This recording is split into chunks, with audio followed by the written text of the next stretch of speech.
If you have not watched episodes 1 through 10 of Star Trek Prodigy, what the hell are you even doing? There are going to be spoilers, spoilers, spoilers. And let me guarantee you, you do not want to be spoiled because they didn't effed around and made relevant again.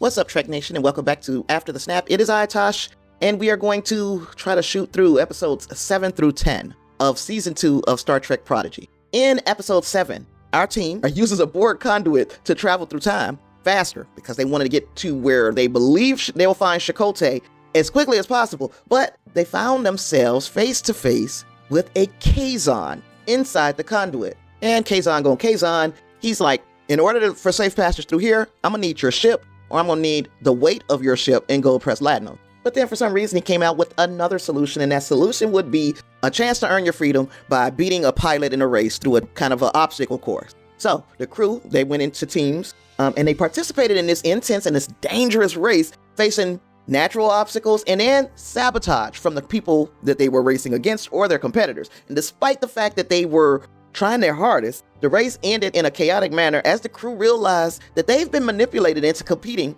by the training facility's AI. Yes, evil AI has reared its head in Star Trek Prodigy. Well, that evil AI is programmed to continuously improve pilot skills through relentless competition. It doesn't know that, okay, you kill the pilots and you ain't got pilots, but it's only doing what it's programmed to do, right? So after it revealed itself and explained its purpose and its methods, crew decided that the only logical thing to do in this situation is to disable it. And they were able to escape with their life. Everybody came out alive, but they were shaken up by the experience because, Zero sustained major damage in this little battle with the AI, and they need a new body for Zero. Because if, number one, you can't look on a Medusan. You can't look at it without going crazy. So we don't want to accidentally do that. But Zero has been wanting to experience the ability to feel, to touch those sensations that many people take for granted.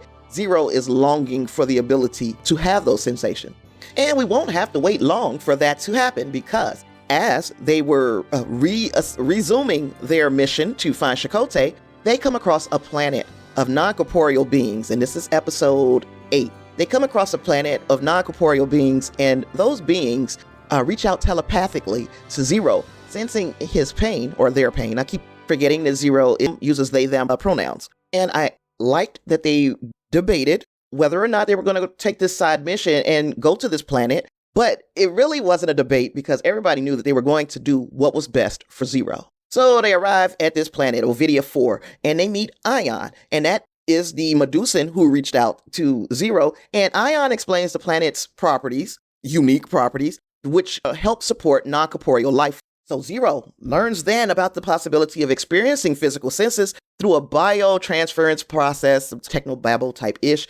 Everybody has mixed feelings, including Zero, while they consider whether to undergo this transformation to gain this full sensory experience. And whatever Zero decided the crew was going to roll with, that leads to them getting the biotransference procedure. And it was a success. Zero underwent the transformation and it was able to experience senses for the first time. You know that could possibly potentially lead to sensory overload. Great for them that they arrived right at the time of, what was it? The Feast of Senses. That is when these non-corporeal beings overindulge in all of the feelings to include a festival of the running. I thought it was called a running of the Nazamon. So they're like, yeah, we'll do the running of the Nazamon as well. We want to feel everything, right? In the meaning in between, Dal and Gwen learned that there are some hidden truths about the permanence of being on Ovidia 4. And they were concerned for Zero because Zero did not know that there might be a catch to getting this new body. And before Gwen and Dal are able to go over and make Zero aware that if you left this planet, your body will potentially deteriorate. But most people don't leave the planet because they are enjoying this sensory overload that they're experiencing there. Before they can tell Zero what they're getting into, the running of the Nazamon starts, and we find out that it's a ritual, a dangerous one, in fact, that symbolizes the embrace of corporeal life, where they experience fear and potentially death because they have to run away from the Nazamon, and some people will be caught and eaten, and others will live to run another day. Of course, our crew survives the ordeal. They were able to rescue Zero and inform them of all of the consequences of taking on this new body. Zero reflects on their experiences and chooses to remain with their family, accepting the potential deterioration of their new body. And we got the end of the episode reaffirming their bond and Zero's decision to value their friendship and shared journey over the newly gained senses that they receive.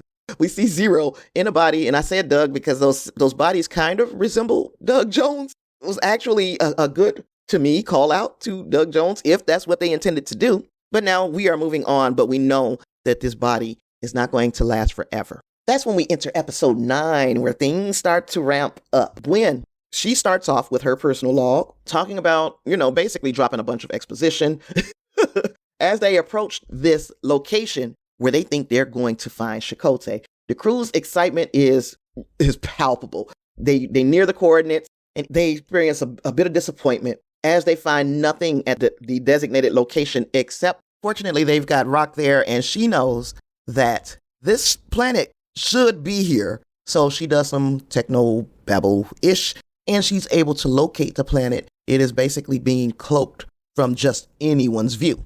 And once they get down there, they find nothing really, save for one structure, a ziggurat, which is kind of a pyramid type structure. I guess it's like a regular pyramid. I don't know what a pyramid looks like on the inside.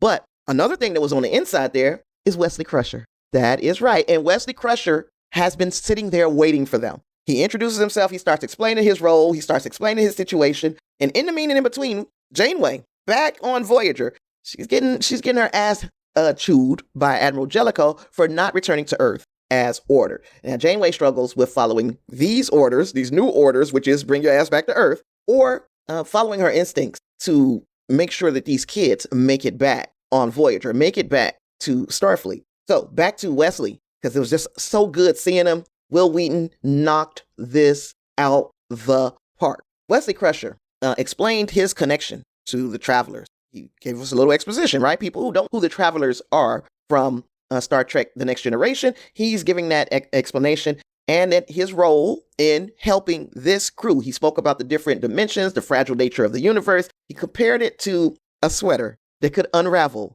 at any moment. What a metaphor, right? He talked about these cosmic scavengers known as the Loom, really, to me, the big bad of the season, and they threaten this universe by feeding on broken realities. And the reality has been shifted because the protostar never made it to Tars Lamora, and, it has to be there. Things have to happen in a certain order. Timey-wimey, all that stuff. Wesley has gadgets. Wesley has knowledge, and they are able to temporarily get away from the deadly predators. They hang out in a spot that is saved for the supervisors, and we know who those are. If you are an original Trek fan, the supervisors are from the original series, and we saw them again in Star Trek Picard season 2. So in this room where they are for the supervisors, the group is discussing how they are going to escape the Loom. And Wesley is like, well, fortunately for us, we're in this room now where these time-eating monsters can't get in here, but no sooner than he says it, they figure out a way to get in there.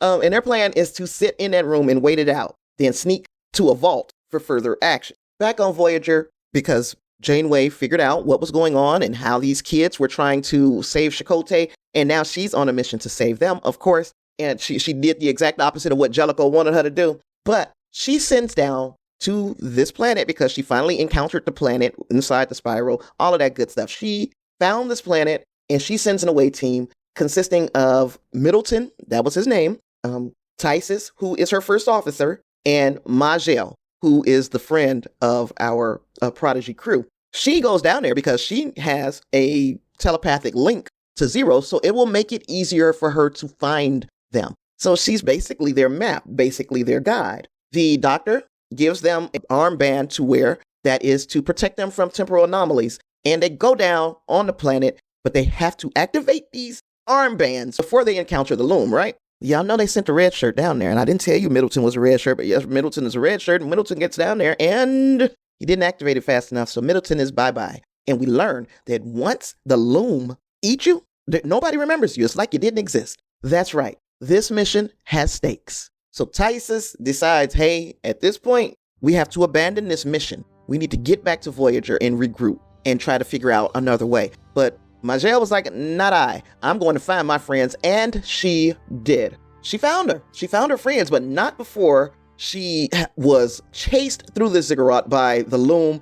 And they had to open a dimensional door on the other side. And by they, I mean the larger group of crew. They had to open this door and risk being attacked by the loom. Wesley was like, I'm not opening the door, but it was like, we're not even second guessing this. Dal pushed the button. He opened the door. He saved Majel because that is his friend. And that is what you do in Starfleet, right? Now that all seven of the cadets and Wesley are together, Wesley gets them to safety and they escape the facility. Everybody had a role to play in this group of 7 escaping the planet. Everybody played a role. That is Wesley, that is Voyager, that is the crew themselves. And they were able to, boom, use this device that Wesley had provided with them, get off the planet, and it would transport them directly to where they could find Chakotay.